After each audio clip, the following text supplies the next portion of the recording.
ఎట్టకేలకు చిట్ట చివరకు పోసాని కృష్ణమురళిని అరెస్ట్ చేశారు. పోసాని కృష్ణమురళి సినిమా రచయిత, నటుడు, దర్శకుడు కూడా. అంతేకాదు వైఎస్ఆర్ కాంగ్రెస్ పార్టీకి ఐడెంటిఫై అయినటువంటి సినిమా ఫీల్డ్లోని ఒకానొక ప్రముఖుడు. ఫిల్మ్ డెవలప్మెంట్ కార్పొరేషన్ చైర్మన్గా కూడా బాధ్యతలు నిర్వహించినటువంటి వ్యక్తి. అనేక సందర్భాల్లో అనేక ప్రెస్ మీటుల్లో తెలుగుదేశం పార్టీని, చంద్రబాబు నాయుడు గారిని, పవన్ కళ్యాణ్ గారిని విమర్శించడం కూడా జరిగింది. దాన్ని దృష్టిలో పెట్టుకొని కక్షపూరితంగా అతన్ని అరెస్ట్ చేయాలని ప్రభుత్వం వచ్చిన దగ్గర నుంచి కూడా ప్రయత్నం చేస్తున్నారు. ఒకానొక దశలో పోసాని కృష్ణమురళి తను రాజకీయాలకు దూరంగా వెళ్ళిపోతానని, ఇలాంటి కక్షపూరితమైన రాజకీయాలు ఉంటే మనం మనుగడ కొనసాగించలేమనేటువంటి ఉద్దేశంతో రాజకీయాల నుంచి తప్పుకోవాలని నిర్ణయించుకున్నట్టు కూడా ప్రకటించారు. దాంతో తెలుగుదేశం కొద్దిగా శాంతించిందని, లోకేష్ కొద్దిగా శాంతించాడని, ఇక పోసాని కృష్ణమురళిని అరెస్ట్ చేయకపోవచ్చుననేటువంటి ఊహాగానాలు ఉన్నాయి. ఆ ఊహాగానాలన్నింటినీ కూడా పటాపంచలు చేస్తూ నిన్న రాత్రి ఆయన్ని హఠాత్తుగా ఇంటికి వెళ్ళి అరెస్ట్ చేశారు. హైదరాబాదులో నివసిస్తున్నటువంటి పోసాని కృష్ణమురళి ఇంటిలోకి ప్రవేశించి ఆయనకి నోటీస్ ఇచ్చి ఆయన్ని అరెస్ట్ చేసి తీసుకువెళ్ళారు. అన్నమయ్య జిల్లాలో ఆయన కోర్టులో హాజరు పరచనున్నారనే విషయం తెలుస్తున్నది. సడన్గా ఒక కంప్లైంట్ తీసుకున్నారు. ఆ కంప్లైంట్ 20వ తారీఖున 22వ తారీఖున రిజిస్టర్ చేశారు. ఇమీడియట్గా హైదరాబాద్ వచ్చారు, అరెస్ట్ చేశారు, తీసుకువెళ్ళిపోయారు. ఇలాంటి పరిస్థితులు కొనసాగుతూ ఉన్నాయి. ఎవరినైతే అరెస్ట్ చేయాలనుకుంటారో వారి మీద ఒక కంప్లైంట్ ఇప్పించడం, ఆ పోలీస్ స్టేషన్లో రిజిస్టర్ చేయటం, రిజిస్టర్ చేసిన వెంటనే పోలీసులు బయలుదేరి వచ్చి ఆయన అరెస్ట్ చేయటం, అరెస్ట్ చేసి కోర్టులో ప్రొడ్యూస్ చేసి బెయిల్ రాకోకుండా నివారించే కార్యక్రమం చేయటం, నెలల తరబడి జైల్లో అట్టిపెట్టేటటువంటి కార్యక్రమం చేయటం అనేది గత 9 మాసాల నుంచి జరుగుతున్నటువంటి వ్యవహారం. దీన్ని పర్యవేక్షిస్తున్నటువంటి వ్యక్తి విద్యాశాఖ మంత్రి నారా చంద్రబాబు నాయుడు గారి కుమారుడైనటువంటి లోకేష్ గారు రెడ్ బుక్ రాజ్యాంగాన్ని అమలు పరచడంలో ఇలాంటి కార్యక్రమాలన్నీ కూడా దగ్గరుండి పర్యవేక్షణ చేస్తున్నారు. అయితే ఇక్కడ అభ్యంతరకరమైనటువంటి అంశం ఏమిటంటే, రాత్రి పోసాని కృష్ణమురళిని అరెస్ట్ చేసిన సందర్భంలో విజువల్స్ కూడా మనం చూసాం. పోలీసులు అని చెబుతున్నారు తప్ప వాళ్ళు పోలీసులో కాదు గుర్తించడానికి కావలసిన ఆధారాలు లేవు. డ్రెస్ లేకోకుండా మఫ్టీలో రాత్రిపూట వెళ్ళి డోర్లు కొట్టి మేము పోలీసు ఎంటర్ అయ్యి తీసుకువెళ్తే ఏంటి పరిస్థితి? కాబట్టి పోలీసులు అని చెప్పబడేవారు ఎవరినైనా అరెస్ట్ చేయడానికి వెళ్ళినప్పుడు డ్రెస్ వేసుకొని దానికి సంబంధించినటువంటి ఆధారాలు చూపుతూ వెళ్ళవలసినటువంటి బాధ్యత నైతికంగానూ చట్టపరంగానూ పోలీసు వ్యవస్థ మీద ఉన్నదనే విషయాన్ని మర్చిపోయి వ్యవహరిస్తున్నారు పోలీసులు చంద్రబాబు నాయుడు గారి ప్రభుత్వంలో. దీన్ని ప్రజలు, మేధావులు ఖండించాలని ఈ సందర్భంగా నేను కోరుతూ ఉన్నా. సరే, పోసాని కృష్ణమురళి చేసిన తప్పేంటి, పోసాని కృష్ణమురళి కమిట్ అయిన క్రైమ్ ఏంటి అనేది ఇక్కడ మనం చర్చించాలి.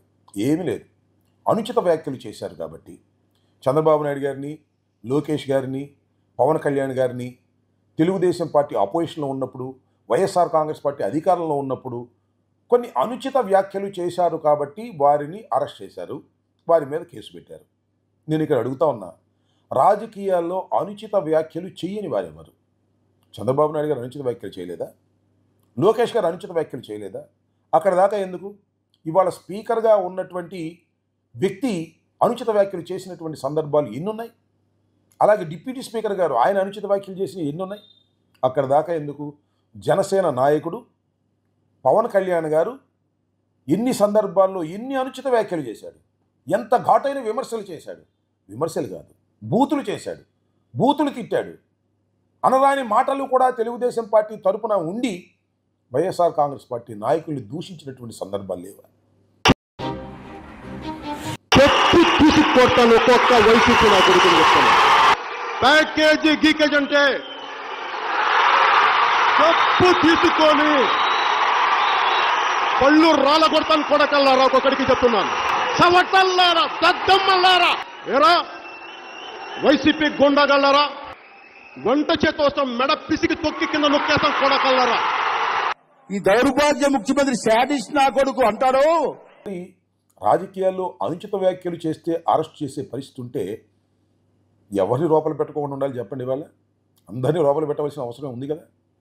అది కూడా సంవత్సరం క్రితం చేసిన అనుచిత వ్యాఖ్యలను వారి ప్రభుత్వం అధికారంలోకి వచ్చిన తర్వాత ఎక్కడో రాష్ట్రంలో ఒక మూలన ఒక కంప్లైంట్ ఇచ్చి పోలీసులు తమ చేతిలో ఉన్నారు కాబట్టి అది రిజిస్టర్ చేసి పోలీసులను పంపించి అరెస్ట్ చేయటం అనేది ధర్మమేనా?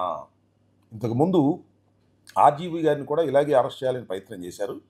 ఆర్జీవీ గారు తెలివిగా కోర్టుకు వెళ్ళారు, యాంటిసిపేటరీ బెయిల్ తెచ్చుకున్నారు. తర్వాత మొన్న విచారణకు పిలిస్తే కూడా విచారణకు వెళ్ళారు.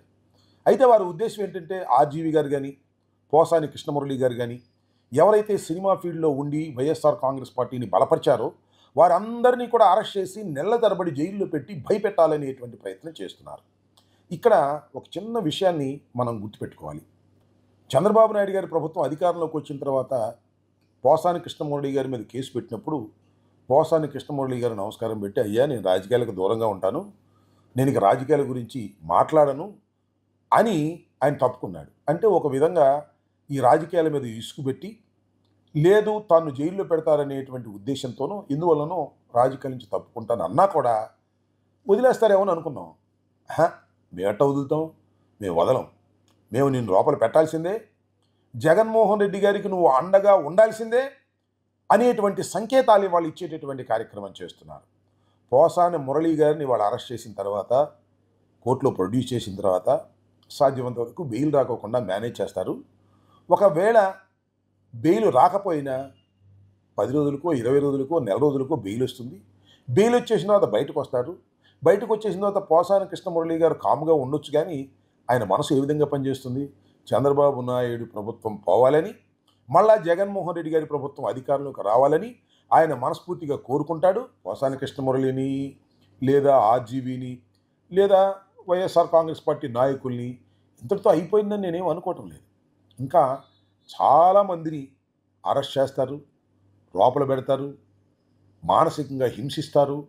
అయినా రాటు తేలి ఈ తెలుగుదేశం ప్రభుత్వాన్ని, కూటమి ప్రభుత్వాన్ని గద్దె దించేంత వరకు మేము విశ్రమించము అనేటువంటి శపథం చేసే విధంగా చాలామంది సైనికుల్ని తయారు చేయడానికి రెడ్ బుక్ రాజ్యాంగం పనికొస్తుందని నేను భావిస్తూ ఉన్నా. పోసాని కృష్ణమురళి గారిని బహుశా నేను ఈ వీడియో చేసే సమయానికి ఆయన ఇంకా కోర్టులో ప్రొడ్యూస్ చేయలేదు.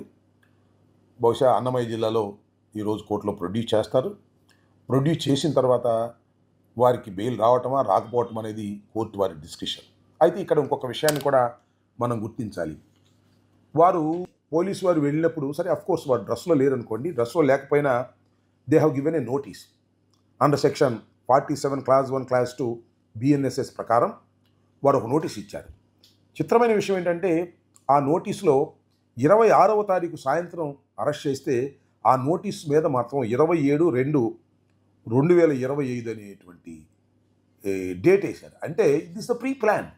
ముందుగానే లోకేష్ గారి నాయకత్వంలో వారి ఇన్స్ట్రక్షన్స్ మీద పోలీసులు ఇదంతా తయారు చేసుకు వెళ్ళారు. యాక్చువల్గా 27వ తారీఖు అరెస్ట్ చేయాలి, కానీ 26వ తారీఖునే అరెస్ట్ చేశారు. అఫ్కోర్స్ వారు చెప్పొద్దు డేట్ ఏదో తప్పేశామని. ఇదంతా ఒక ప్రీ ప్లాన్డ్ ప్రకారం అరెస్టులు జరుగుతూ ఉన్నాయి. ఇంకా కొన్ని అరెస్టులు కూడా జరిగేటువంటి అవకాశం ఉంది. ఎన్ని అరెస్టులు జరిగినా వైఎస్ఆర్ కాంగ్రెస్ పార్టీని ఏమీ చేయలేరు, బెదిరించలేరు అనేది కూడా ఈ సందర్భంగా నేను చెప్పదలుచుకున్నా.